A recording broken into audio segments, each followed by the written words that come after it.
Well, thank you all for coming. I'm Dean Whitlock, and the author of Finn's Clock and several other novels written for young adults that range from anywhere from 4th grade up to 70, 80 years old. That's the way I look at it. And I want to thank you all for coming, and also a big thank you to CATV and to Chico Eastridge, the producer, for inviting me here and letting me bring my presentation, Becoming American Then, Finn's Clock and the Boston Irish in 1853. I'm going to start with a reading, and then just to give you the background or the sense of place.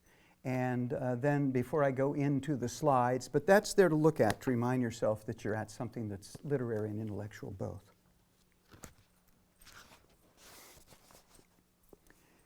I will never forget the moment I first saw the Hong Jin, no matter how many decades have passed. Who could forget such a thing? Or such people? Mr. Lawson and his unbelievable Chinese clock, Ann Ming and Peter, Wong and Hulan and Captain Lee. If I close my eyes, I can see their faces sharp and clear like they were standing right by me. All the others too, old Robert and his daughter Eleanor, and her husband, Jacob Sands, Billy Adams, and that tall thug whose name I never knew, good old Pat Delaney.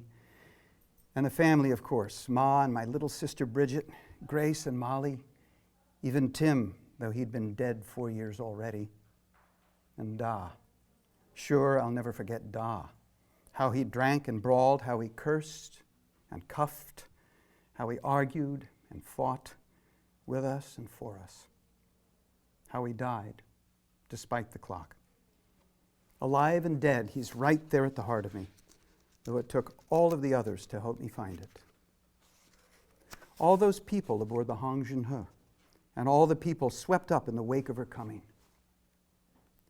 The year was 1853. September the 12th it was, just 2 days past my 14th birthday.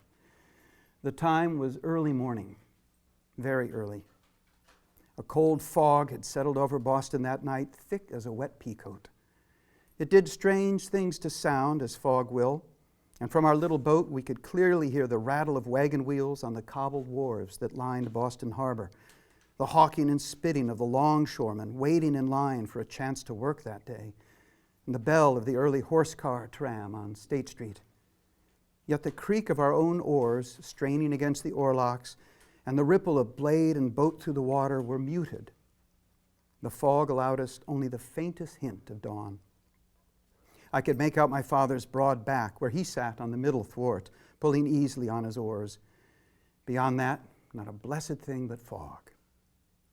I was pulling from the forward thwart, and Peter Jenkins was seated in the stern, minding the tiller. It was Da telling Peter which way to steer, of course. Da had been a boatman on Boston Harbor going on 10 years now, and for quite a few before that in Dublin. And finally, he was letting me row with him. Peter wasn't a boatman. He was what came to be called a chronometer man, the first in Boston, I believe. He worked for the company of William Bond and Son, which was famous back then. Da and I would row him out into the harbor every morning to find inbound ships that needed to have their clocks and chronometers serviced. Peter was 17, and he'd been working the job for hardly 6 months. Not to say he wasn't a fine man with a clock. He soon showed just how fine. But he wasn't a boatman. I had been working full days with Da only since finishing school that spring, but I'd been living on and by that harbor for as long as I could remember. Small as I was, I could easily handle our little canoe, which is what the sturdy, sleek rowing craft were called then in Boston. I knew the difference between a brig and a snow, no matter they both had 2 masts and square sails. I could tell a ship-rigged 3-master from a bark, and a bark from a barkentine in the dark. I knew the names of the merchant houses and most of the ships that flew their flags. I could recite the list of the dozens of wharves from South Boston all the way up and around through Boston and Charleston and over to East Boston. In September 1853, all of 14 years old, I thought I knew Boston Harbor and the life on it as well as any man could. Until that fog blew in. Oh, I had a good idea where we might be. But Da, he knew exactly. And it was just like him to say to me, Now then, where are we, Finn? I was tempted to say, Boston, da, but you never knew with da. A joke could get you a laugh or a box on the ear. So I said, off Foster's Wharf, sir. It was close, but not close enough for da. All right then, how far off? Near 100 yards, I ventured. Tim wouldn't have had to ask, he said. I gritted my teeth. In Da's memory, Tim had never done anything wrong. 100 yards, give or take 2. I was bluffing, and he knew it. Direct Mr. Jenkins to the number 6 buoy, then, he said. We'll wait out the fog there. It's hard to believe a fog this thick will lift before noon, Peter remarked. It'll lift in the hour, Da assured him. What's our heading, Finn? I tried to measure the set of the tide by the weight of the water on my oars, the sound it made on the hull. I could tell better from the smell of the mud flats off South Boston, a reek strong enough to overpower even the coal smoke and sewer stew the city sweated out every minute of the day. The tide was still ebbing, no wind to speak of, so it was just us and the tide to think about. The number 6 buoy was off the southwest tip of Bird Island, a good mile away, if I was right about that 100 yards. I prayed I was.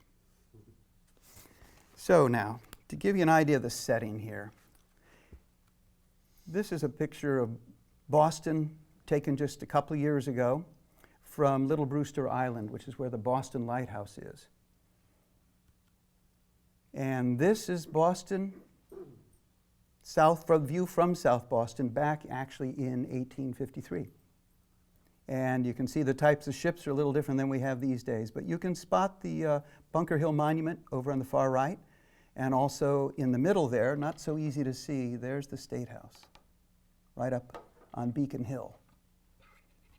Here's another view from East Boston, a little closer up, all those wharves that Finn mentioned there, and the Old North Church up there, one if by land, two if by sea, and a little ferry boat running back and forth. Steam was already making its incursions into Boston. And this is my favorite view. Fitzhenry Lane painted this in 1853. And you can just make out the State House there on this sunset picture. What I like about it is that could very well be the boat that Finn and his da were rowing. They were using 2 oars each, but that one is set up for 1 oar for each rower, but there were quite a few different kind of small craft that work on the harbor. So, back to the story briefly, because I want to introduce a few more people. Finn does make it right to the buoy, and although Da's gruff about it, Finn realizes Da's kind of proud of that. He takes that as a victory. So they're sitting there waiting in the fog, tied up to the buoy. And Peter Jenkins wonders how long it's going to take for that fog to clear, if they're going to get anything done that day at all. And Da says, oh, it'll clear off in a moment. And Peter is rather skeptical of that, but Da is right. Even as he said it, a breath of wet breeze put a wrinkle in the gray blanket. The fog folded and rolled, and shades of real light leaked through, the first we'd seen since yesterday evening.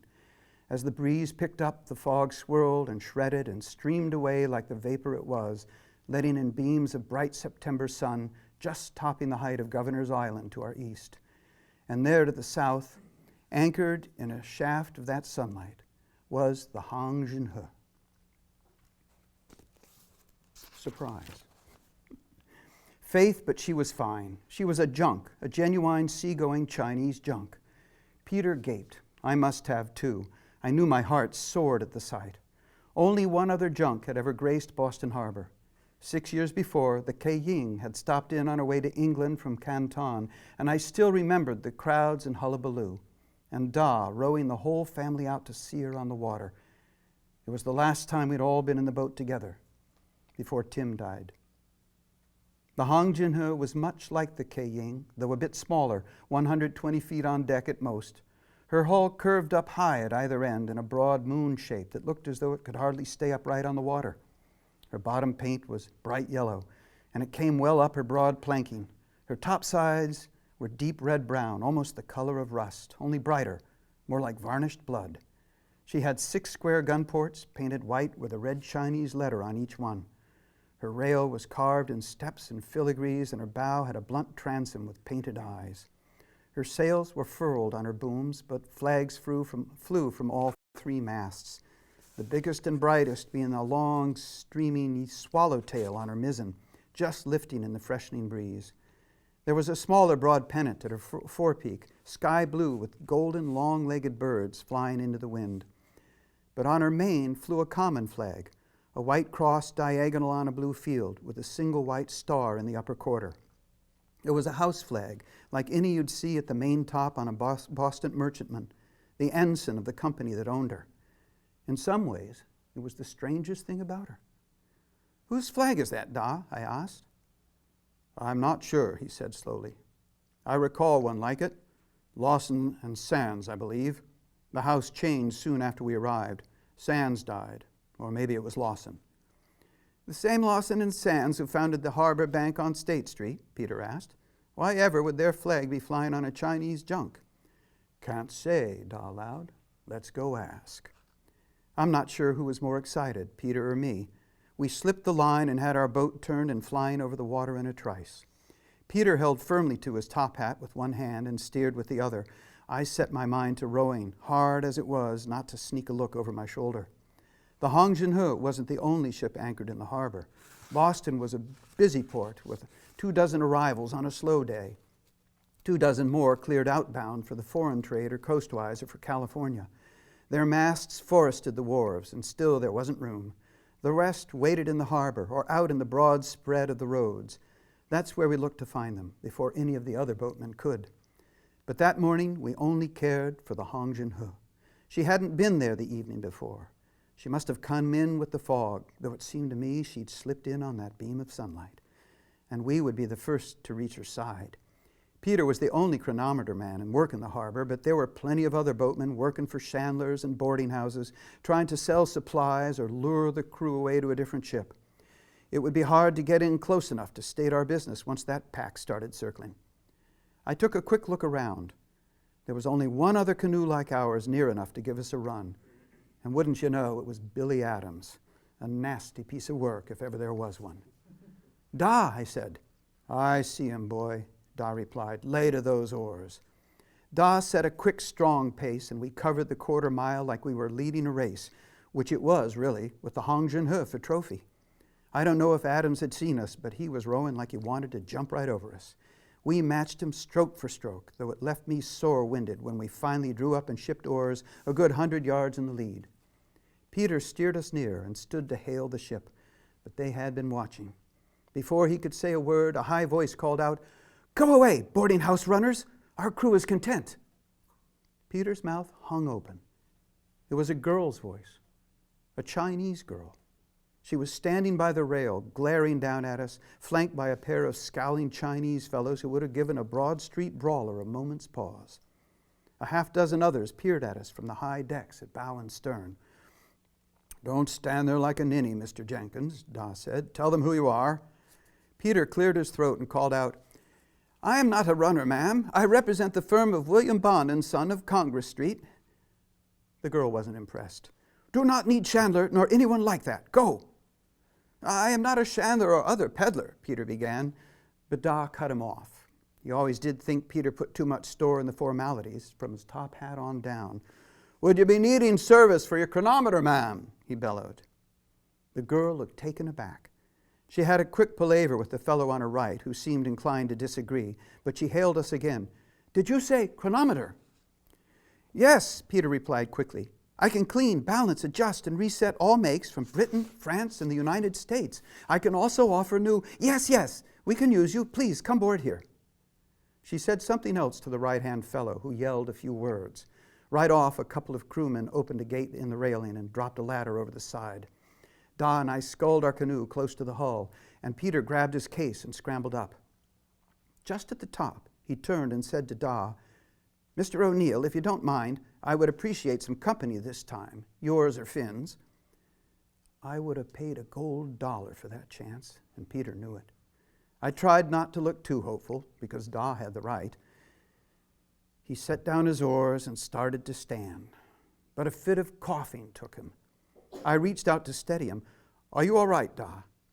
I think he'd have hit me if he could have. Instead, he just sat back down and motioned angrily toward the ladder. "Yes, sir," I said. "I'll keep close watch, I will." And I scrambled up after Peter. Close to, the girl was simply beautiful. I noticed right away that she didn't look the same as the two Chinese fellows beside her. Not that they looked like each other. One was tall and the other short, one round-faced, the other sharp and heavy-eyed. But they both looked more Chinese than she did. She was small, no taller than my sister Bridget, who was only 12. Her hair was black and shiny and hung in a long, straight braid. All the crew wore braids, too, but hers hung all the way down to the small of her back. And she was even wearing loose pants under a long shirt or jacket, almost like the men's. But there was something about the arch of her nose and the shade of her skin that set her apart. Sure, Peter noticed. He yanked off his topper and actually bowed. "I am Peter Jenkins, ma'am," he said, "and this is Mr. O'Neill, my boatman." So, I've introduced a little bit of contrast here for a reason that I wasn't aware would happen. Because when I first started on the idea of this book, I had no idea that I was going to be writing with immigration as a theme. The source, the germ of the idea, came from the fact that when I was in middle school, I discovered the Lieutenant Hornblower novels by C.S. Forster. And I fell in love with reading books about the sea, particularly novels, but also books about the history and all of that stuff, of sailing ships in particular. More recently, I'd read Longitude by Dava Sobel, which is about the invention of the modern clock, really. At the time that clocks were still all of them pretty much in towers, huge things, made often with wooden wheels, it was very difficult for a sailor to tell where he was at sea, east to west. North to south was easier. You could find latitude by measuring the distance of the sun above the horizon at noon. That helps. But if you don't know east-west, you're in big trouble. And there had been a big shipwreck. A whole fleet that had been off to fight in Spain on its way home ran ashore in the Scilly Isles and the coast of Cornwall. And the admiral and the captain of the flagship themselves were killed. And the people who were running the Greenwich Observatory convinced the king to set up a contest nationwide with a big prize that would have been equivalent today to several $million to see how you could figure out a way to tell longitude while at sea. And it turned out that despite the cheating of the people at the observatory in Greenwich, a fellow named Newton, you may have heard of him, despite that, a fellow named Harrison invented a clock that would help them do it.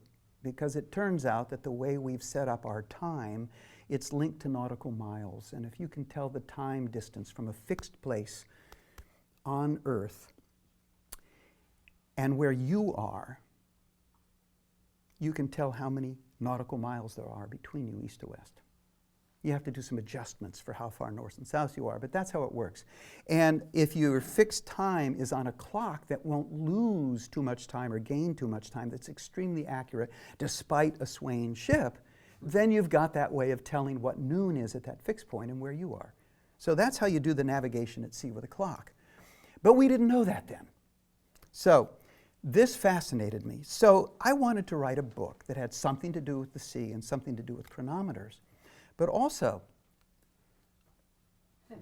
I love to row. And I have a boat that I built. I had a hand in building at Wooden Boat School. And so I thought, well, I'll make it in the harbor area, near the coast. See what I can do with that. And I read in this book, which is about how to build a Whitehall type of boat, which is the sort of boat that boatmen used. I read in here this section in the history part. When the word came in from the lookouts that a ship was on the way in, the boatmen would all pile into their boats and race out to her. In each boat would usually be a chronometer man. Ding, right? Also a butcher, a grocer, a ship storesman. The first boatload would get all of her business while she was in port. Now this was written in the 1870s or 80s. And, you know, I thought, okay, that's okay. We will figure out how to make that all work. because I wasn't sure about anything else about the story. That was just the idea. Boatmen on a harbor, ship's clocks. When to make it happen, where to make it happen. Well, Boston, I decided first. Easy. Easy to get to. I've lived there. I even had a job on the harbor, actually, working on an old wooden hull that was being turned in from a fishing boat into a sailing boat. Great fun. And the time was harder. Age of sail had to be there, but too early, and there weren't enough. I mean, the Marine Chronometer would have been brand new. Too late, and we're getting to the Civil War, abolition, big issue. I did not feel capable of writing about abolition. I didn't want to write about abolition. And then after the wars, kind of too modern, that 1870 thing. You know, the chronometer was too common, and the boats were organized into teams as opposed to individuals. It didn't appeal to me as much. So, why 1853? Well, it turned out to depend on the basis of a coin. That coin, in fact, which belonged to my grandmother, an 1853 penny. It might have belonged even to her grandmother, but it came to me from my father. And I always liked it, and I noticed it sitting there on my bureau one day, and I said, 1853. Okay, that's when the book will take place. I knew hardly anything about what went on in Boston in 1853. And I must say that once I started doing this, I learned how much I really loved the research. But I dove in, not knowing exactly where to start even. And one of the first things, and this is the slide I always forget, there are 5 questions every author has to answer, and he has to answer them in the first chapter, if not in the first paragraph. Who, what, where, when, and why. And he has to resolve them all by the end, too. And every newspaper man knows this also. I had where and when, but I didn't have who, what, and why. And why is extremely important, but who's even more important, because without a who, you don't have a why or a what. What goes on happens because of people. So I didn't know who my main characters were, and until I had them, I really didn't have a plot. So off I go, and one of the first things I discovered is that on top of abolition, there was women's rights. It was raging at the time. It was a big issue. And interestingly enough, at this point in time, it was very centered around the clothing. The reason being that this is what women wore, and to achieve that full bell-bottomed shape, you didn't have hoops yet. You had petticoats, sometimes up to 7 or 8 or 9 petticoats. So that women at the time were wearing anywhere from 30 to 50 pounds of clothing. And back problems were the number 2 medical problem that women had. So you find people like Amelia Bloomer, 1851. She didn't invent them, but she popularized, or at least tried to, the bloomer.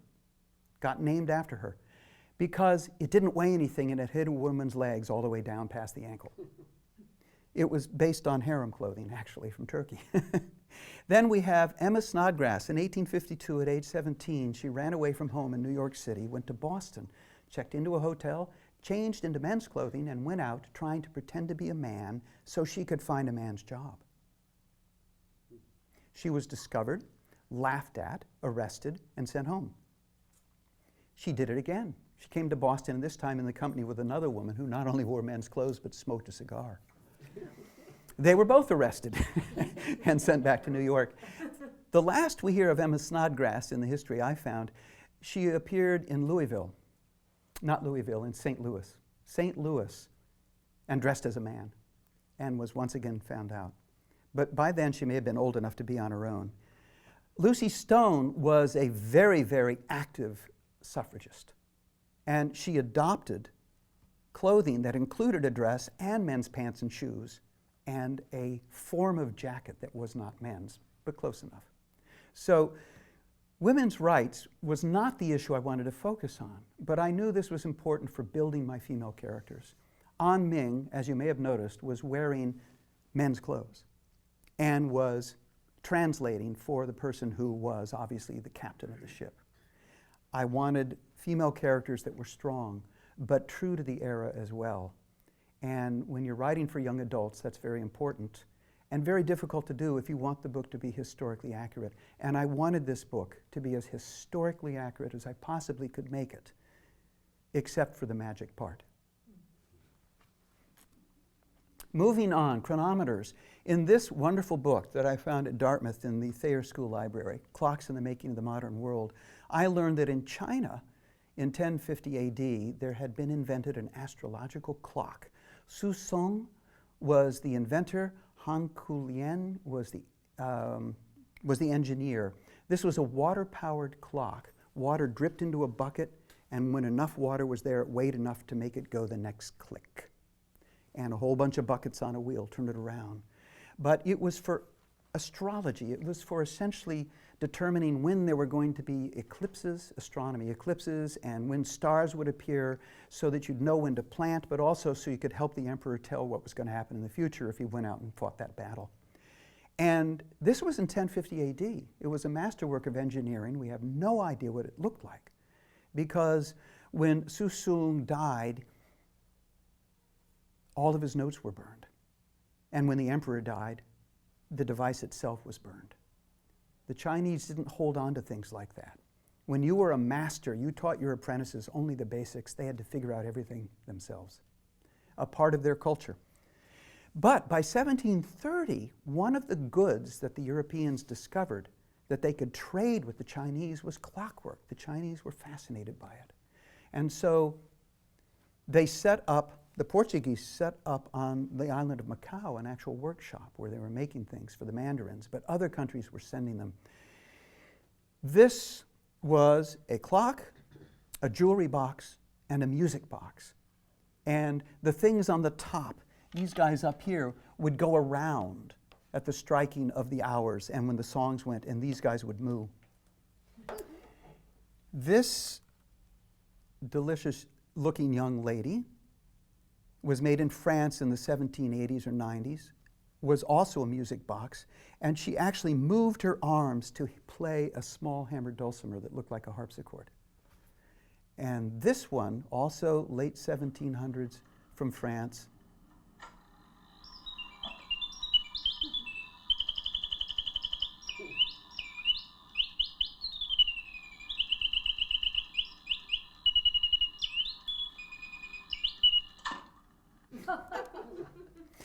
That one is amazing because it's clockwork and bellows. No electronics at all, right? Because it's made in like 1790. And you can buy replicas, actually, these days, too. It was the inspiration for Hans Christian Andersen's story, The Emperor and the Nightingale. That's where the clockwork thing comes from. Well, that enabled me to figure out how to get clocks in and the Chinese trade. The China trade was big in Boston. So I was getting a step closer here to finding out what was going on in Boston. Chronometers also, William Bond and Son, whom I mentioned, was a real chronometer shop. He was indeed famous, one of the first makers of chronometers in the country. From 1793, the company was in the same family till the 30s. He was the astronomer and keeper of the observatory at Harvard, as was his son after him, and they installed a telegraph wire from there to his shops so that when he saw that it was exactly noon, he would signal and a bell would ring and they could set all their clocks to noon. This is what a ship's clock looked like back then. This was made in the 1850s. So Boston itself, I learned, was the most landfilled city in the world. And this is from Mapping Boston, a great book, Gaining Ground also. So when we look at Boston today, that black outline indicates where the shoreline was at the time of my book in 1853. And a couple of things to notice. Number one, the Back Bay does not exist then. It's water, but there is a dike. We'll see a little picture of that soon. Another thing, though, is that the water line was where the customs house was, which is still there. Only at the time, it only had a dome on it. That's what it looked like then. And the water, the wharf in front of it, the street in front of it, Commercial Street was a wharf, and then Long Wharf went off to it. Long Wharf was originally a quarter of a mile long, and it stretched from just below the old State House, not the one on the hill, but the one that has the lions and on it down in the middle towards Scully Square. From there, all the way a quarter of a mile out into the harbor. So by now, they had already built out, because right here is where that old, there's Government Center, this is the old State House. So they built out Long Wharf all the way to here by then. So it looked like that. This is what it looks like today. The Customs House tower was built on top of the dome in 1910-11. And you can go up to the top there and get a great view. You go in the afternoons in the summer, and it's not very expensive, and you go up 2 rickety elevators and some stairs and get an amazing view of the city. That gives you an idea of how much the city has changed. Yes? If you went back, that's all water where it's back bay. It's a little confusing because there's 2 black lines that could be the water. So that was all underwater? Yes, you see the Fenway here? Yep. That extended all through here back then. So that's yeah, when the place they call Back Bay, which is now really high rent district, and Newbury Street and all of that, that was filled in. That's all filled land. Yeah. And also, you'll notice how wide the channel was. And that first picture on the opening scene, and then that was from South Boston. You see the distance. You saw that amount of water that was actually between South Boston and the South End, as it is known, or was known. People tend to forget that. Continuing forward here, this is an 1850 bird's eye view of Boston. These were very popular things then. And it not only gives you an idea of all of the islands that were out in the harbor, making it such an interesting place. You can see, here's the water. This is the public garden of Boston. And there's the Common. There's the State House. Now I'm going to do a little zoom in here because this is Fort Hill. Now you see here's the State House. This Fort Hill became an Irish slum. Originally it was a fort, and then it became a high rent district with Washington Square in the middle. But then the rich folks started to move to Beacon Hill or out of the city, and it became a slum. But after it was a slum, it got taken down. Now, this is a view from a building that's on the side of Fort Hill. And this is back in 1854. You can see all of the Teamsters, that was a big job back then, a lot of shipping coming in. This is actually a view that doesn't show nearly as much shipping as was normally there. They made it simpler for the sake of the people doing the lithograph. But this is Arch Wharf right here. This is Arch Wharf today, taken from the Customs House Tower. But this is not the same street. The street that Arch Wharf was originally started on was called Broad Street. That's here. This is Atlantic Avenue out here. All of that was filled by taking down Fort Hill, which happened in 1857, with no provision made for where the Irish were going to go, of course. They were just made to leave. So I speak about this now without giving you with the real revelation that I had about Boston. When I started looking into Boston shipping, I learned that up to 100 new ships came into the harbor in a day. In 1849, from foreign ports, a total of 3,183 vessels, broken down by all those different types, including 23 steamers. And those were from foreign ports. From ports in the U.S., 5,209 vessels in the course of the year. And you can see 193 ships, they have 3 masts. Barks have 3 masts also, but they're put on in a different way. And then there were brigs, 2 masts, schooners, 2 masts. They didn't have 3-masted schooners at that point. 89 sloops, just 1 mast, and then 65 steamers. So this was a busy place. This was a very busy place. This is more like what the harbor looked like then. And again, if you look closely, you can see there's a church there, and way back in there, you can see the tower of the State House. But I like this painting also because it shows there's not only the small 2-man boats, but there are larger boats that are rowed out. And this one here might have been a water boat that was carrying water out to ships. We have steam tugboats. This little boat here might have been the harbor police, which had just been founded that year. They had a small rowing boat with a little mast on it. You know what kind of ships those are? Not what they were carrying, but I can tell you that this is ship-rigged. This is a sloop, probably a fishing boat. Another small sloop, as I said, might have been a water boat. This is another ship-rigged boat. The bark, the mizzen mast was completely fore and aft rigged as opposed to square rigged. So it was like a schooner mast stuck on the end. And a brig had two masts. A brigantine had one of them square rigged and one of them schooner rigged. And then the barkentine had one square rig mast and two schooner rig masts. So that it was all, oh, and I mentioned a snow. A snow looked like a brig, only it had a little tiny mast attached to that stern mast with the spanker, the fore and aft sail on it. So there were a huge variety of rigs, different sizes. This boat riding very high is probably being moved to a wharf where it can be loaded. This one very low is probably being moved out so that it can take leave. So I can tell you some things about them, but this one also has the look of a clipper, although from this angle it's hard to see if this has quite as steep a forefoot as the famous clipper ships would have had. This one definitely looks more like a clipper, although not as big. The clippers tended to be bigger as well. Called clippers because they could move at such a good clip. So then I moved on and discovered something about boatmen on the harbor. The 1850 census listed people's occupation. By place of birth, there were 127 people working as boatmen on Boston Harbor. And look at the breakdown here. 45 from Massachusetts and 31 born in other U.S. states. 10 from Great Britain, 2 from Germany, 7 from other countries, 19 total from foreign countries, except for Ireland. 37 from Ireland, almost as many as from Massachusetts. That was the wake-up moment. That was like, what? Why? And then, of course, was the duh moment.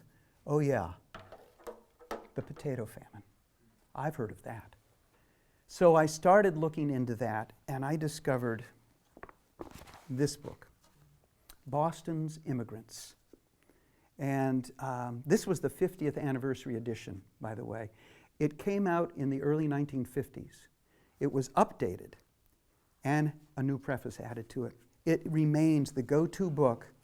I was giving this talk up in South Hero and talking to a group of people about this size. And there was a woman in the front, and I would point to some statistic, make a statement, and she'd go, like this. I held up Hanlon's book. At the end, I found out she'd been a history teacher and, a professor of history in a college. She had studied this end to end, cover to cover. So it is still the go-to book. And we learned that in 1846, the Potato Famine begins. By 1850, Boston's population was over 110,000 total, 6 times what it had been 50 years earlier. And 35,000 of those people were Irish.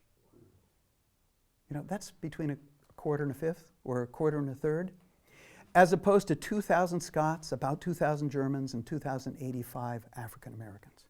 So I realized that I was going to have to somehow include the Irish in this. Now, these maps are from Dr. Hanlon's book here. And they break down the population of Boston. And again, the book came out in the early 50s, so this is the colored population of Boston. We would call them African American or black now. And interesting to see here, this is Beacon Hill. And there was indeed on this side of Beacon Hill a black community, because on this side of Beacon Hill there were rich people. But the blacks they were tradespeople, men and women. They were preachers. They did a lot of different things, but many of them also worked for the rich. You can see that elsewhere in the city, just a smattering. People of non-Irish, I should say, non-Irish foreigners mostly European descent. You can see they're fairly evenly distributed throughout the city here, with a little bit of a conglomeration here by the waterfront. Here are the Irish. Each dot represents, did I have it here? No, I don't have it here. Well, each dot represents something like 10 people along a block. And this is the North End. This is Fort Hill. As I said, originally rich man's homes. Also, the North End, originally rich man's homes. But the rich had moved to Beacon Hill. A goodly number up on Beacon Hill, too, you'll see. One of the reasons? Servants. It turned out that it became very popular to have an Irish maid. So popular, in fact, that Bridget became a slang expression to mean my maid. Like, I hired a new Bridget yesterday. I had to fire the old one. She got pregnant. So, here we see how many Irish they were. And as I said, on Fort Hill, this was removed starting in about 1857. And they had to find homes elsewhere. What happened was, of course, that the homes that had been rich people's homes were divided and rented, apartments. And then the apartments were divided and rented. And then those were divided and rented. And from the cellar right up to the attic, people were crammed in to tiny rooms. Irish economics, the average wages for a laborer, $200 per year, $50 for an apprentice. The average wages for a skilled mason, $590 a year. The average expenses for a family of four, $540 a year. So there's some disposable income here, not here. $1 to $1.50 per week for a room, $2 for a cellar due in advance. Why would a cellar be worth more? A cellar is actually cooler in the summer, and that was the important thing. The attics turned out to be death traps. The cellars had a real disadvantage if they were near the water, because twice a day you might have as much as 18 inches of water in your home. But nonetheless, people wanted cellars because they were cooler. Cold in the winter and damp all the time, but it was better than roasting to death, apparently. So in winter, fuel and food costs went up, so more children begged on the streets. Now at this time, 14 was the required schooling age. Finn had made it through that, and his mom, who had foresight, insisted that he stay there the whole time. But as it turns out, most kids begged when they had to, because a family of 4 Irish people working as laborers simply couldn't afford a home and food and clothes unless the whole family worked. Few of the immigrants also could afford to go west. They had spent what they had to get here, particularly the Irish. Think about that famine, what they were coming from.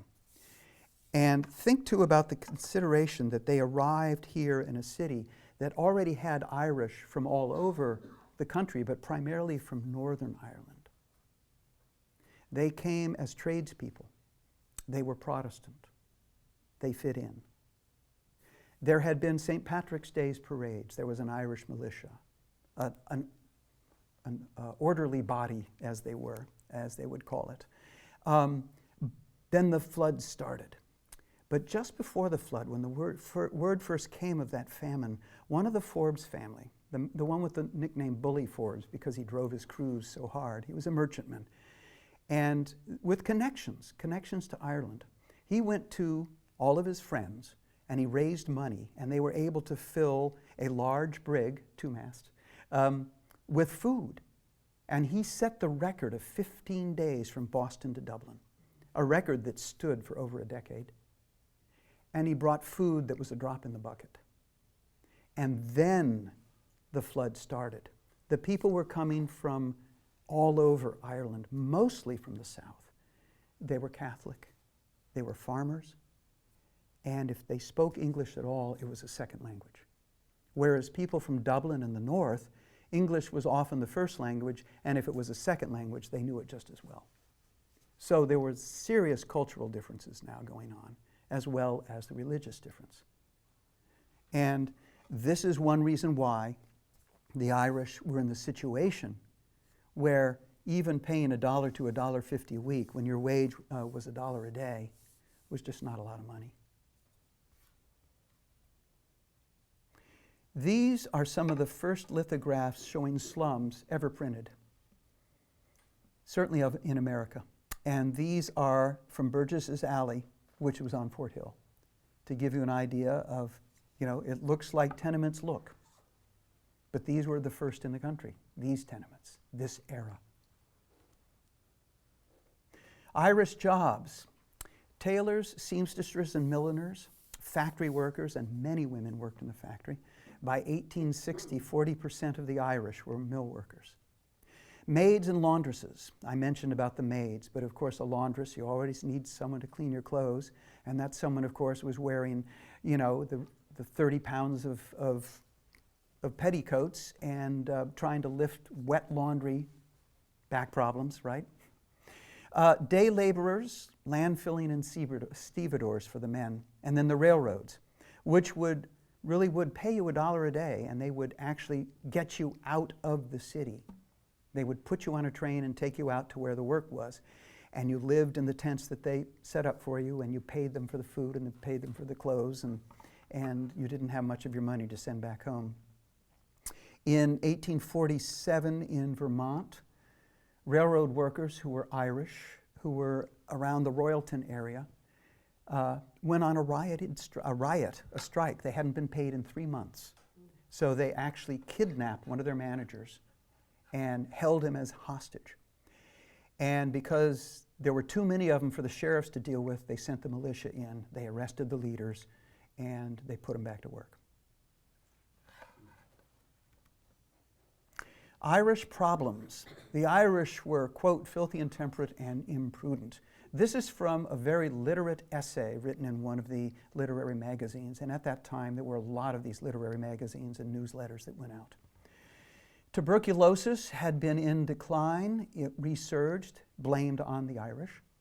Cholera, there was an 1849 epidemic that killed 611 people in Boston. 500 of them were Irish, and most of them were on Fort Hill. That's what happened to Finn's brother Tim. Drunkenness was blamed on the Irish sensibility because everybody knew how the Irish liked to drink. They were Catholic. They drank at Mass. 1860, there were 850 liquor dealers in Boston. By 1851, there were 1,200. Most were Irish, about half concentrated in the North End and Fort Hill. Plus, the Irish knew how to make their own gin, and they did. Prostitution was not one of the intemperate sins that they could blame on them. The Catholic faith did not permit it. The strong family value did not permit it, although that changed over time. As conditions got worse, as people got more assimilated, then you found more Irish girls, orphans, also people who simply couldn't find work, becoming prostitutes, but not immediately, and not at the time of my book. Mental illness was an issue. These people had seen half of their village perhaps starve to death, and other people, maybe even family members, die on the way over on the boat. They were definitely suffering from PTSD, and they were self-medicating with alcohol. Also, there were known cases of psychosis, known cases of dementia related to the alcohol, and of course it was blamed on them being Irish, not blamed on the fact that they were forced to live the way they were or where they had come from, what had happened to them. The effects of this: 1/3 of the immigrants died within 3 years. 60 to 75% of children born to Irish people died before age 5, primarily due to tuberculosis. And because of that horrendous death rate for the children and the newcomers, the longevity of the Irish Boston was 14 years. There were many hundreds of orphans. Over 1,000 orphans between the age of 8 and 12 were prosecuted for vagrancy annually by 1864. Now, the Irish community did everything they could to get Irish orphans adopted within the Irish community because they did not want their children to be raised Protestant. And In the state schools, Protestant study was required. And in fact, in Portsmouth, New Hampshire, a consortium of 5 different ministers from 5 churches set up a school because at the time there was only a tiny Catholic church and a small Catholic community. But they did set up a school for the children of Irish workers and German workers and Italian workers. But the Irish were by far the huger number. And they insisted on teaching the kids Protestant hymns, the Protestant Bible, and doing it every day. And so the Irish stopped sending their kids. And this was considered the fault of the Irish, that they refused to adapt to the ways here in this country. They wouldn't assimilate. They wouldn't give up their religion, which everybody... There was also this thought at the time that the Pope was trying to take over the world, and this is why the revolutions, Les Miserables, those sorts of revolutions that were going on in Europe at the time had failed, was because of the Pope personally. So there was a lot of religious, very intense religious discrimination going on, but it was cultural as well. These people arrived in clothing that was 20 years out of date style-wise. They were in rags, many of them, and again, they couldn't speak the language. So, a battle for the minds and the souls. Also, there was the resurgence of the Native American Party, which became called the American Party. By the way, they saw no irony at all in giving themselves that name. It meant they had been born in America. And they were known, though, as the Know-Nothings, and sometimes as the Knings. People were made, OK came from that same period, Old Kimball or whatever. Native Americans, beware of foreign influence. This was the symbol of one of the chapters. And this group became very, very big in the mid-1850s. They were thugs. They used violence as well as tried to use legitimate legislative means. And they caused brawls on purpose. They would run through Irish neighborhoods. They would go up to Broad Street, which bordered right on Fort Hill, and they would start brawls with the stevedores. And often the Teamsters were involved. And to give you a break from the doom and gloom, I did decide to include a brawl in my book. Can I just ask what a stevedore is? A longshoreman. Oh, okay. Right. They handled the goods. They took them on, they brought them off, they tied the ships up. Sorry. Yep, no problem. Finn and his father had been hired by the owner of the Hong Jin, a fellow named Matthew Lawson. An Ming is his daughter. He had been a Chinese merchant. He was lost in China, thought dead. He wound up marrying a Chinese woman, and has decided to bring, the mother has died, he's decided to bring his daughter back to Boston.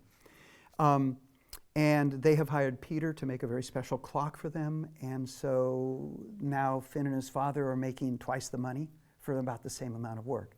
But Finn has taken An Ming in to see Boston. She's a bit of a renegade. She's been spoiled by her father because his earlier family had died.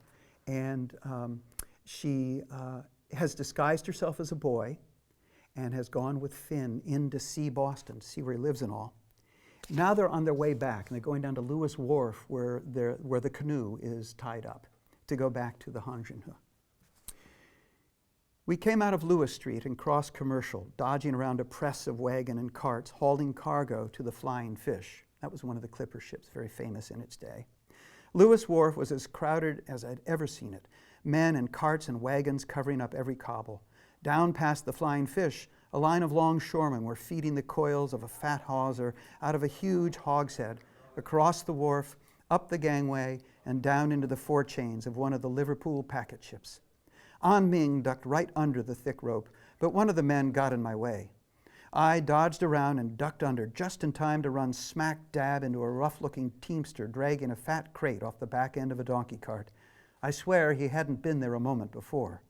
I skipped sidewise, hardly able to keep my feet, but the teamster staggered back as if I'd been an oak piling. He rounded on me and threw down the crate, barely missing my toes. "Watch where you're going, you dumb little Mick," he yelled. He peered at me, fists clenched. "What do you think, you own this wharf? Get out of my way before I knock you back to Ireland where you belong." And so it begins. The teamster was a thick-necked thug. He was aching for a fight, and he deserved one for the insults. But I had An Ming to worry about. I glanced down the wharf to make sure she was all right. The thug grabbed my shoulder and swung me face to. "Don't turn your back on me, Mick, not when I'm talking to you." "I'm just trying," I started to say, but he shook me. "Are you talking back to me?" I clenched my fists, trying to keep my temper down. I said, "I'm just trying to catch up to my friend. I'll be happy to get out of your way as soon as you let go of me." He tightened his grip, shouting all the while, "Oh, it's my fault now, eh? I've got a good mind to..." Suddenly Da was there, one big hand wrapped around the teamster's wrist. "You've got no mind at all, near as I can see," he said. His voice was low, almost quiet, which wasn't a good thing. Now I had to worry about calming him down, too. I pulled out of the thug's grip. "It's all right, Da," I said. "I just bumped into him is all, and now we'll be getting along, no harm done." "That's not what I saw," Da said, still clamped hard on the fella's wrist. "It seems to me this clumsy loudmouth owes you an apology." The thug glared and tried to jerk his hand free. He might as well have been yanking at an anchor. "There's no need for one," I said. "In no time. I need to row An Ming back to the junk." I looked for her again and realized we were closed in by a ring of men, more like two half rings. The half behind Da was all Irish stevedores. The other half was teamsters, lined up behind the thug. Every one of them on both sides had an ugly frown pasted on his mug. "Let go of them, Da, please. These men don't need to be losing their jobs over one bump." I turned to the teamster. "I didn't mean to bother you," I said. "I'm sorry." "No," Da growled. "Get along. I won't have you apologizing to one like this." He threw the fellow's wrist free and stood facing him, ready for any false move. I could see the man swallow, but he stood his ground. At that moment, An Ming pushed away through the gap in the two lines. "What is this?" she asked. "A problem?" Da and I both looked her way, and the thug struck. It was a hard right, but Da seemed to sense it coming. Maybe he knew the man would try it. Maybe he wanted him to. Either way, he was ready for it. A dip to the left, a slight turn. The thug's swing missed Da's jaw and just barely clipped his ear. Da was back at him in a flash, with a jab to the face that rocked the man back on his heels. Then all hell broke loose. The teamsters and the stevedores went at each other, yelling like a flock of furies. I almost got knocked down in the rush. I ducked a fist thrown by one of the teamsters, and a stevedore went at him before I could even think to try it myself. All I could think about was An Ming. "Annie!" I cried, but I doubt anyone heard it over the hubbub. Someone stumbled against me. Another man went sprawling and almost tripped me. Fists were flying right, left, and sideways. The poor cart horse shrieked with fear and reared, dumping crates into the melee. More men went flat, then grabbed the broken staves and leaped up, flailing at any head in sight. I stumbled out of the press almost to the edge of the wharf before I got clear. "Annie!" I yelled again, and I saw her, farther down the wharf. Someone tumbled out of the mob and made a grab at her, but she dodged him easily, slipping sideways slick as an eel and catching his foot with hers as she did it. He went flat on his face. She'd lost her hat, and her long braid was sprung free, whipping round her every time she moved. I ran to her, reached for her arm. She twirled, braid and arms flying. Her fingernails stopped a hair from my eyes. "Wah!" she cried. "Do not sneak up." "I think I'll remember that," I said. A shrill whistle cut through the clamor of the brawl. I grabbed An Ming's arm and pulled her down the wharf toward the ladder. "Police, let's get out of here." She set her heels. "Wait, your father, he is still in the fight." "Right where he wants to be," I muttered, "and there's no way we're going to get to him." She came with me. She didn't want to, but she came. More whistles shrilled, coming closer. A glance back showed me dark blue uniforms and polished top hats pushing through the spectators massed at the street. The fight began to break up, the brawlers fleeing up and down the wharf and into the stalls. But storekeepers barred their doors, and the ship's crews blocked their gangways. The police came on, laying about with their sticks, collaring as many as they could. We reached the ladder just as a press of fleeing men caught up. Most ran by, aiming to get around the end of the granite warehouse to the lane on the other side of the wharf. One man came right at us. "There you are," he growled. He shoved me aside and grabbed An Ming just as she started down the ladder. He was a tall man, brawny, his face half hidden by a broad, flop-brimmed hat. He plucked An Ming off the top rung like she weighed no more than a kitten. She yowled like a grown cat, twisting about, kicking and clawing, trying to break free. He clamped her arms tight with one long arm and fought to subdue her legs with the other. I went at him with both fists. I was too short to get at his face right, so I aimed for the kidneys. I hardly dented him. He was built like a brick privy. He caught me on the side of the head with his free arm and sent me sprawling again. But it loosened his hold on An Ming. She prized an arm free and raked her hand across his cheek, leaving a trail of bloody streaks. He yelled. "Rake him again, Ani," I cried, scrambling to my feet. I climbed his back like a ladder and pummeled his ears. "Put her down," I yelled. He did, but not like I meant. He took one step to the edge of the wharf and threw her out over the 10-foot drop to the water. Down she went, arms and legs flailing. That's called a cliffhanger. So, let's go back to those know-nothings. They were xenophobic and anti-Catholic, and that was their platform, it seemed. Of course, they were more complicated than that. They were progressive. They were in favor of abolition. They were in favor of temperance in a big way. They were in favor of increasing rights to women, even as far as suffrage. They were in favor of regulations on industry. They had support for the working class and the poor, free textbooks, libraries. They peaked in 1854 to 56. The mayor of Boston in 1854 in the spring was elected. He was a know-nothing. They sent a congressman to Washington. And of 400 state legislators, all but 3 were members of the Know-Nothing Party in that one election. Well, in Massachusetts, state spending rose 40% in the next 2 years. And that caused a 50% rise in the tax rate. And not a one of them was reelected. Some of them were, of course, but most of them weren't. And the know-nothings maintained their intolerance, their fighting. This sort of thing continued through the century. But the party itself died as a political party. There was also too much division. In the South, definitely not for abolition. Quite a few of them were not for temperance. And that was another thing they swore to do, was to make sure all saloons were closed on Sunday. In Boston, that was already true, but in the rest of the country, not a good idea. Women's suffrage, no, not the vote. So, they died out, but the intolerance stayed for a long, long time. Still, with all of this bad news that Finn was living in, I discovered other bad news I want to show you, actually. It made a huge difference in finding a job, and that continued also long after the Know-Nothing stopped to be a power. If you notice here, right there, wanted a smart American lad. And down here again, an American young man. And if we look here, we see also in that same ad, another American young man, because American means that you were born an American. You were a native American. Again, forget the irony. And also, a fine white journeyman, and notice, this was for Haverhill, Massachusetts, not for Boston. And then down here, American girls wanted. 5 or 6 good, capable American girls can get good situations in private families.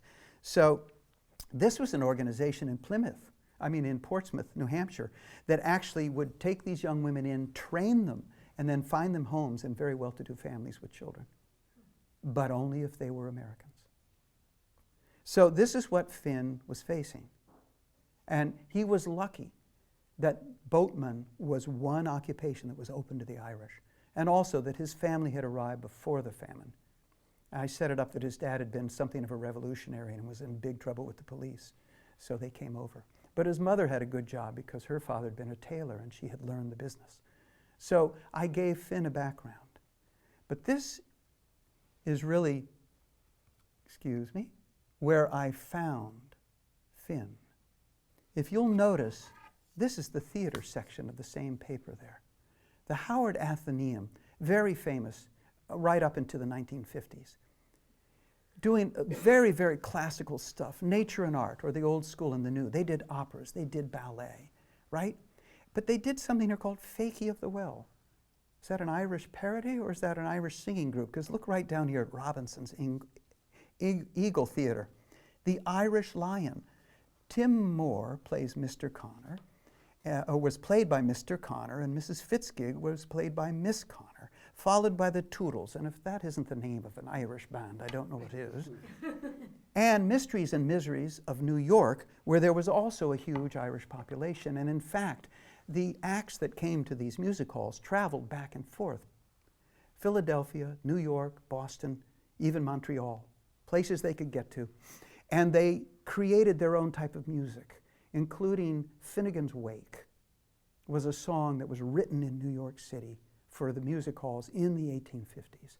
And it traveled back to Ireland, where it played in the music halls there and was a big success. And about 20 years later, it came in a show to New York and Boston, and everybody thought it had been written in Ireland. So there was a culture. It cost you 12.5 cents to get in to the cheap seats. Now, even on $1 a day, you could scrape that up now and again, right? And so this is where I found Finn, a person who really had a chance to survive, a character who had a sense of humor, and that added to his natural resilience, his natural determination, the kind of hard-headedness you need to have a dream, to come here and get a dream even, and to make that work. That's all part of the big myth of America. And this guy had to live it. His father, Da, Mike, second most common name in Ireland. Ma, named Catherine, second most common lady's name, third most common actually. Bridget is second most common, Mary's the first. And then there's Molly and Gracie and Tim. And then Pat Delaney, his best friend, who you meet in the story, who wants to work for the newspapers. Boston had dozens of newspapers. There was Irish newspapers even then, and there still is. Look for the Boston Pilot, the longest in existence now. It's an Irish Catholic newspaper printed in Boston. So a lot of this is still going on. One other thing I want to talk about, though, was this. The junk Kei Ying is real. It came to New York and to Boston in 1847 from Shanghai, owned by British men with a Chinese crew. It was a publicity stunt. They owned a merchant business. They brought it through, got huge, huge crowds, sailed on to England. But it gave me the context for bringing the China trade, which was dying in Boston at that time, being taken over by banking. It brought the China trade into my story because I could introduce An Ming also as a powerful female character. Bridget and the other, and Catherine are also good, strong female characters you'll be happy to know. But this is where the woman's issues came to play. But this, when the Hong Jin came sailing into the harbor, it also gave me the rest of my cast. An Ming and her father, then Captain Li and Wang, Hu Lan, who was her ama, her governess, sort of, and then the Chinese magic that helped me appeal to young adults and older adults too. And then Peter Jenkins, who turned out to be a very engaging character and developed a very great liking for An Ming, who eventually came to return the favor. But the main story, of course, was Finn's. And so at this point, we'll leave him and Da in the sunset, and I will be happy to take questions. Pardon my ignorance, when did the Panama Canal get built? How did it get? Oh, yeah, the Panama Canal was built at the end of the century. Okay. Okay, so the junk came around Cape Horn. Oh, God. Now, Chinese junks, actually, the Chinese junks that we think of are relatively small, and they plied the river trade and the inshore island trade. The Chinese were famous a long time ago for completely controlling the traffic in the China Sea and for carrying goods as far as India and Bangladesh on junks that were ocean going. They were actually well-made ships, and the way that their sails are set up with all of the slats in these, they're not lateen rigs, but they're like lateen rigs. I'll think of it in a minute. They are actually very easy for a small crew to handle. So they were actually very good seagoing ships. Wow. Yeah. How long would that take from Shanghai to Boston? That's another question. I'm sure that it took them probably the better part of a year. I mean, the clipper ships, which made it, around Cape Horn to San Francisco, it would take them, 4 months, 5 months, and those were the fastest ships on the sea. And that was with someone like Bully Forbes, who was driving the crew hard and with good wind. They usually took longer than that, actually. They were known sometimes to just get into the wrong weather and take a year to get there. So, yeah, time was different. Yeah. Did the Protestant and Catholic Irish segregate themselves in Boston also? Was there a part of Boston that was primarily Protestant Irish versus Catholic Irish? Not as far as I know, but I wouldn't be surprised if they did separate eventually, because the term Scotch-Irish was invented by the Scotch-Irish at the time of the Potato Famine to distinguish themselves from the newcomers. Scotch-Irish essentially meant, I'm from Northern Ireland and I'm a Protestant. And of course, you know why the Scotch were in Ireland in the first place, because James VI wanted to take over Ireland, so he made a whole bunch of Scotsmen from the borders country move to Ireland and become farmers there.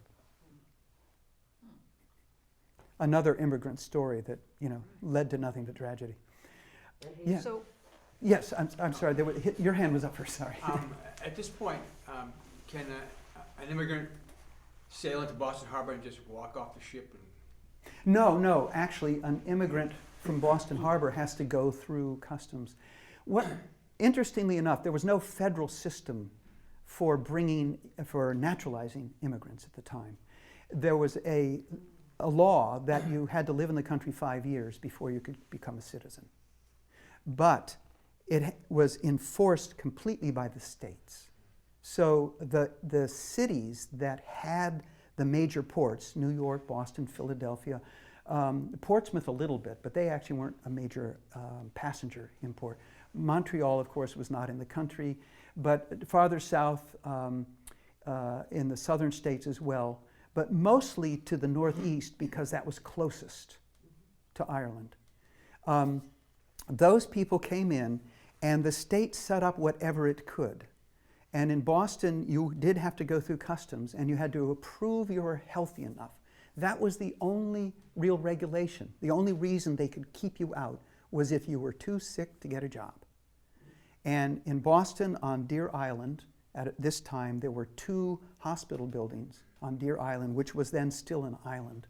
Now it's connected to the mainland, and it has huge gas storage tanks on the end of it. And it's also connected to what was then East Boston, because the airport goes out that way. Those 2 hospitals weren't big enough to handle all of the sick. And the Irish, even if they were already on the mainland who got sick, too sick to be at home, were sent to these hospitals, and they tried to get off. The last thing they wanted was to go into these hospitals because there were only ministers, there weren't priests. And not one of them wanted to die without last rites. Now, the Know-Nothings tried to make it so that you had to live in the country for 21 years before you could become a citizen and get the right to vote. Because if you were born in the country, you had to wait 21 years. right.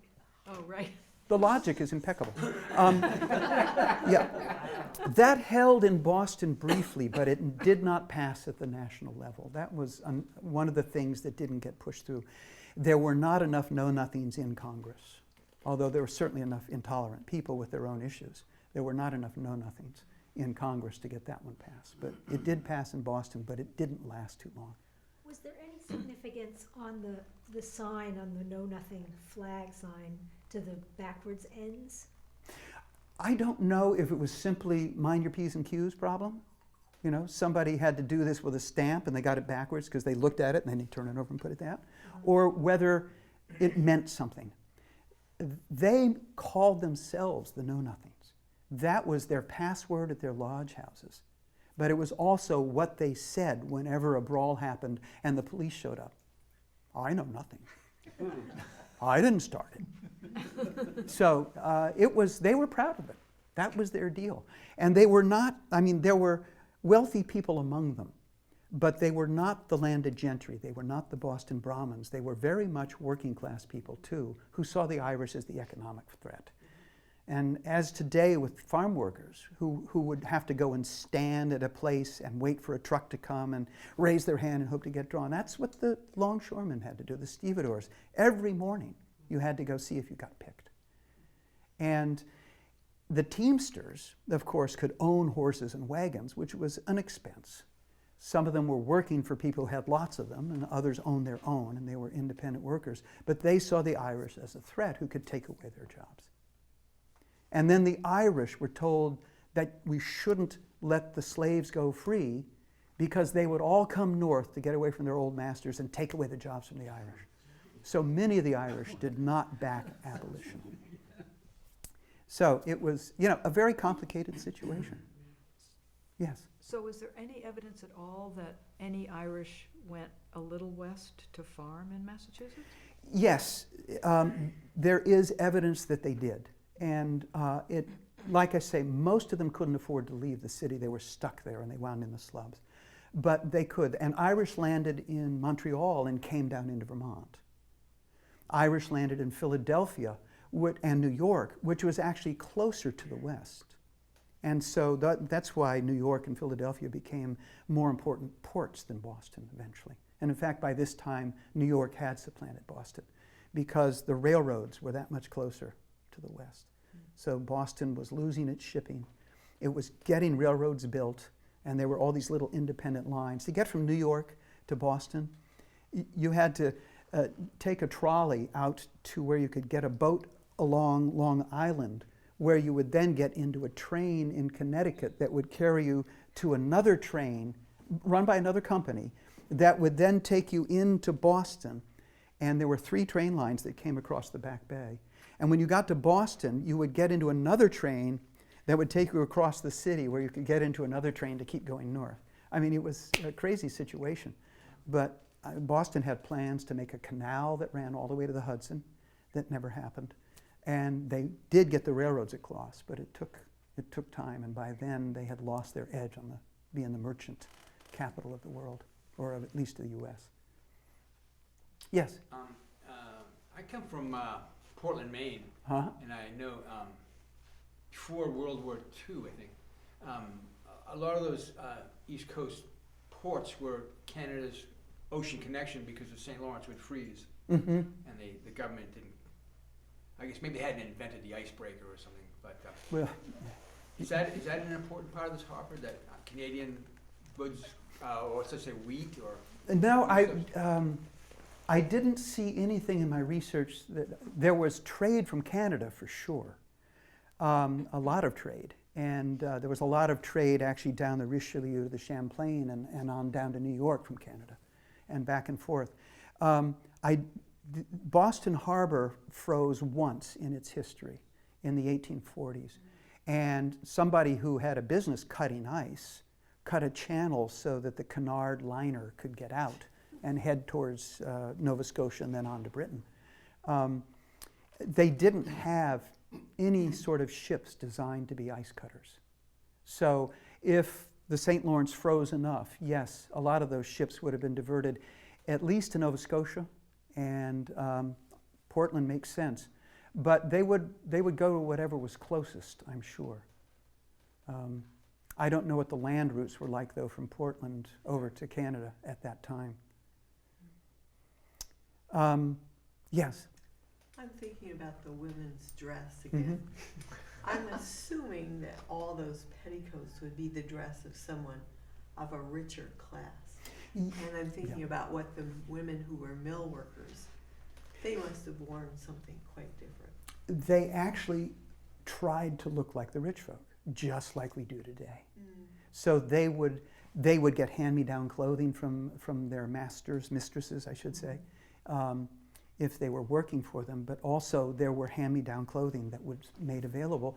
They would buy a cheaper garment, and quote, ready-to-wear garments were just starting to be manufactured at this time.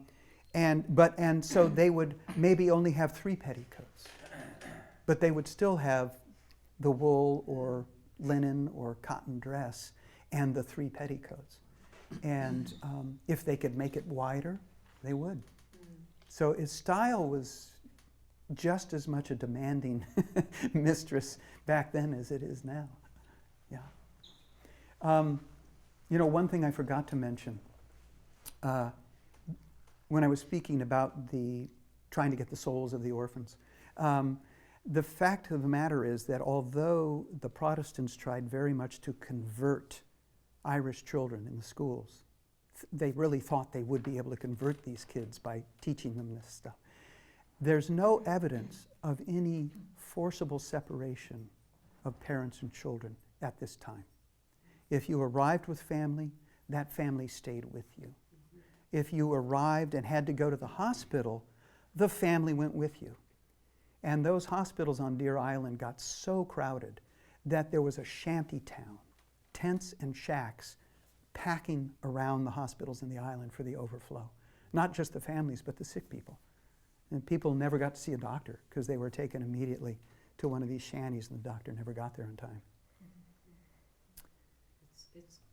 I'm trying to think when we started doing the boarding schools for the Native American Thank you for coming. kids, but it's sort of nice that they didn't decide that that was the way to solve this problem, to take all these orphans, and because my sense is that that wasn't the answer, that the government didn't decide to do that. Yeah, that was, I'm sure That was later, that, I think. I think probably a few people considered that, I'm sure. but the general person would said, "What, are you crazy?"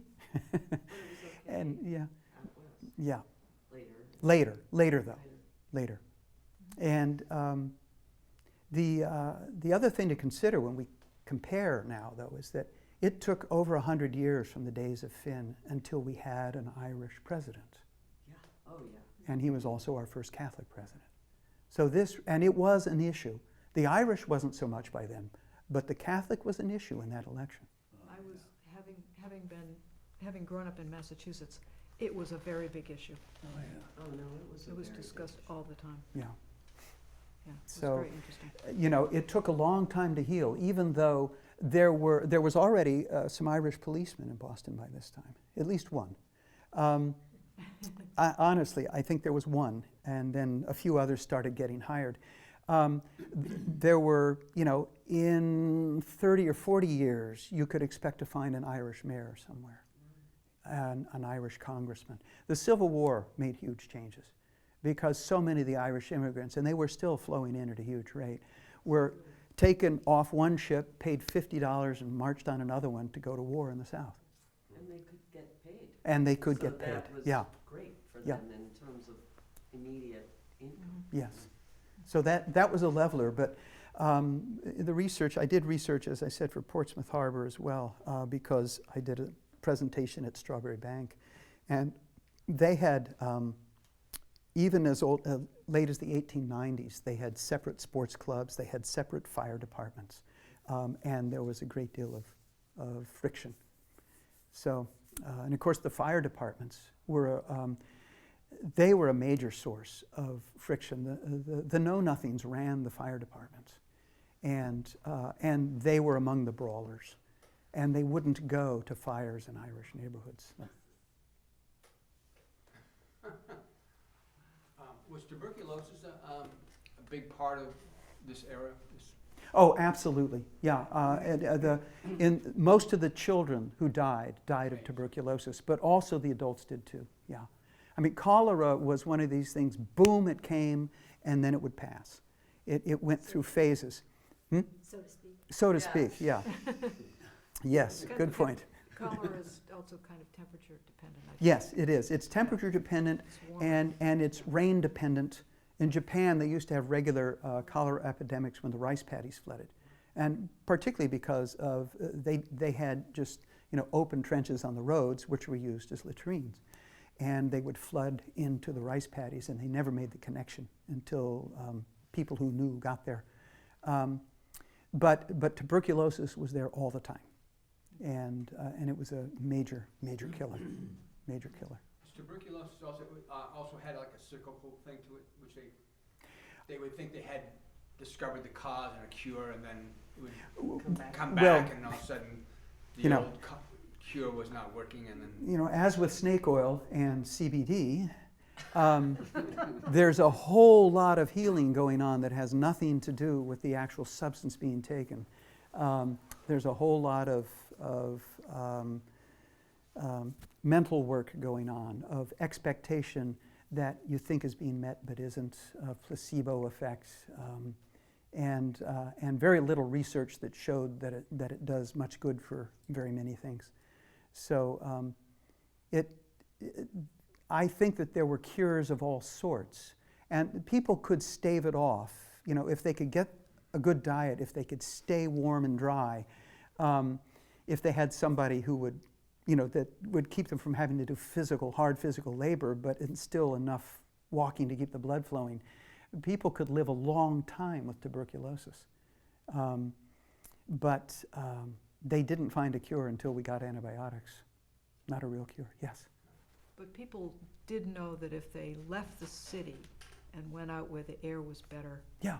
and That would help. that would help. And part of that Because people was would getting leave. out of the smoke. Because people would leave the city. Yeah. They would have summer, Go they to developed Arizona. summer The places. damn basements. Yeah, yeah, yeah. The damn Yeah. basements with 1,000 people in them. Yes. Yeah. It'd be hard. Yeah. Well, any other questions?